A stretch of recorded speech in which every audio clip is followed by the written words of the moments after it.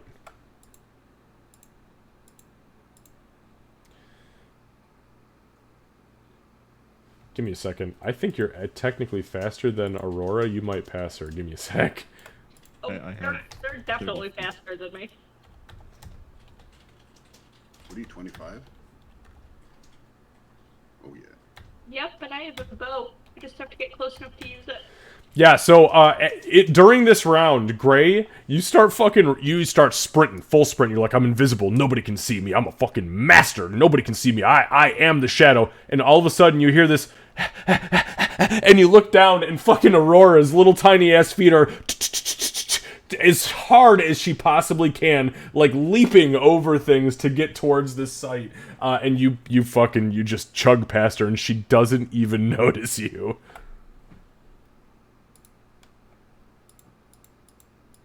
All right, Ree.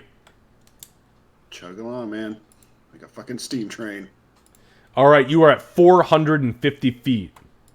Can I see anything yet? Bear with me one moment. Not quite. But you see the smoke getting closer and closer, and you can smell it. And you can hear, now all of you actually can hear the audible yips and yelps of hyena. Lots of them. Shitloads of them. And it sounds like they're excited. Do they sound like they're all over the place? Or are they centralized? I probably couldn't tell. I'll tell you what. You know what? You might. Give me a nature check. That's a good question.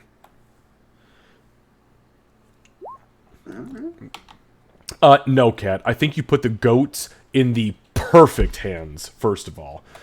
You know, but Gray and I could really use some Joseph speed. Yeah, that's true, yeah. Yeah, fuck it. Alright.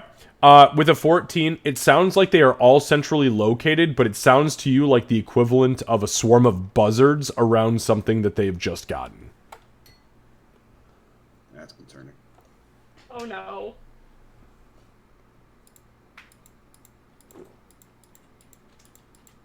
Alright, Aurora. That's all I got. Unless Meeper wants to spontaneously sprout wings, that's all I got. Imagine.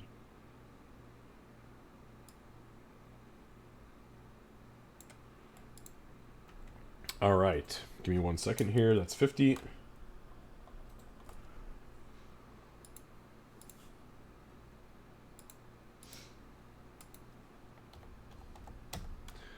Alright. So, Gray, as you're running, all of a sudden you hear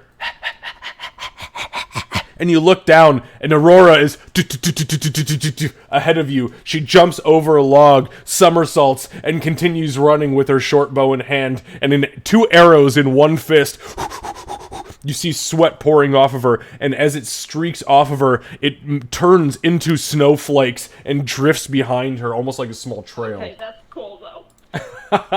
No pun intended. For real, though, that is cool.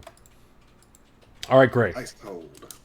I like the idea that the snowflake just drifts too high and you're like, Yeah, and, like, he catches one in his tongue. and then he's gonna sprint past you, hopefully. 60 feet. And sure as shit, as you begin to hoof it with your long human feet, you see this little shit run past you and you're like, not today, bitch. And again, she doesn't even notice you. You just sprint past her like it's nothing and you're like, ha ha ha ha, ha I gotcha. Alright, Ree. Keep on keeping on. Let's do this. Meanwhile, the jock in front. Ree, you are about 350 feet out from this location, and at this point, the audible yips and yelps are very clear to you as gnolls and hyena. and they are aggressively consuming something. You hear mouthfuls of howls, if I can say it and not sound too creepy. Like she and Ree would normally be screaming at this point, but she's not. She's gonna try to at least get the jump on them. Actually, Okay. not yet. She will in a minute. All right, Aurora. Dare I even ask? Nah, I'm nowhere near and close enough to try and get a shot yet, so. So those little tiny ass halfling feet come pitter pattering behind you, Gray, and you hear. And again, she leaps a small rock, which to her is a boulder, but to you, you're like, what the fuck? Why did you not just step around that? And she bypasses you by about 20 feet. Gray. Not anymore. 60 feet. And yeah, Kat, you're right. If this wasn't a dire situation, he would have tripped you. I would have shot the shadow, so you know. So again, there's only about a 40-foot difference, but Gray, as she begins to slow down and kind of like catch her breath and like stumble over stones, you just run past. Aurora, give me a perception check, please. And Gray, give me a stealth check and do it with advantage because you are invisible. I'm shooting him not knowing. Wow. Holy shit. That was really impressive. Jesus Christ. So as he comes flying past you, so you are literally tiptoe running, like ninja running. This is full-blown Naruto tiptoe ninja running. You are silent. Aurora, you all of a sudden become aware of like, oh fuck, everybody's gone, I'm alone, oh shit, did I get lost again? But I see the smoke, I hear the screams, I see the yelps. I don't see the yelps, I hear the yelps. And all of a sudden, you look to your right, and as you look up, you see literally a shadow of a human-esque male bolt past you. And as you look down on the ground, you see imprints in the soft dirt. And you are like, that motherfucker went invisible. You are absolutely convinced this piece of shit it cast invisibility on himself and started sprinting. At least I'm running the right way. He is running the right way, that's true. And I know it's Gray, so, you know, no arrows to the neck, or maybe arrows to the neck, we'll see. I was gonna say, if you know it's him. I feel like that's more incentive to shoot. Right, exactly.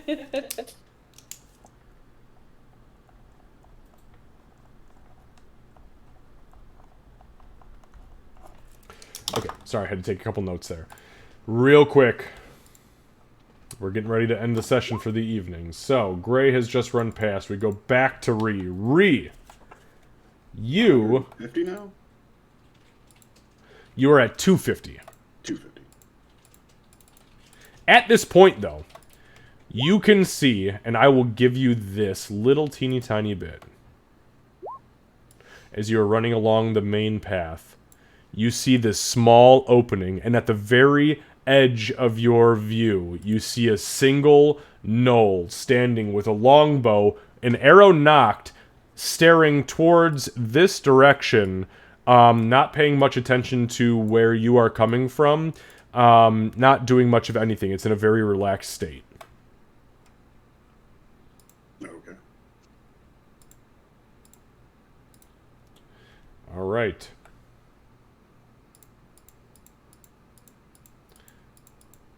Aurora, this is your final opportunity to run.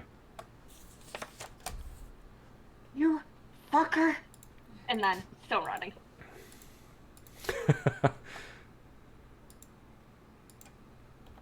Slowly but surely getting ahead. All right, Gray. Anything else? Nope, just run. I've got nothing. All right, so really quick, we're going to stop here for the evening, but I'm going to take a note on how far out everybody is.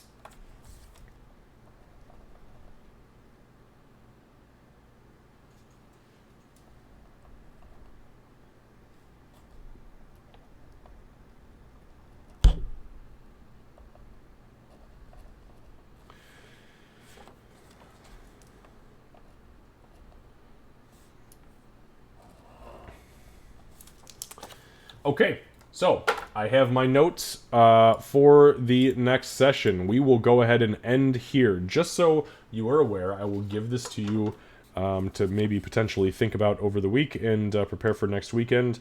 Ree, you are 250 feet out from this location. Gray, you are 550 feet, and Aurora, you are 600 feet. Doc, you don't know. You fell unconscious. You're in the middle. You're 0 feet from that location. Here's what I will tell you. You fell unconscious 5 turns ago.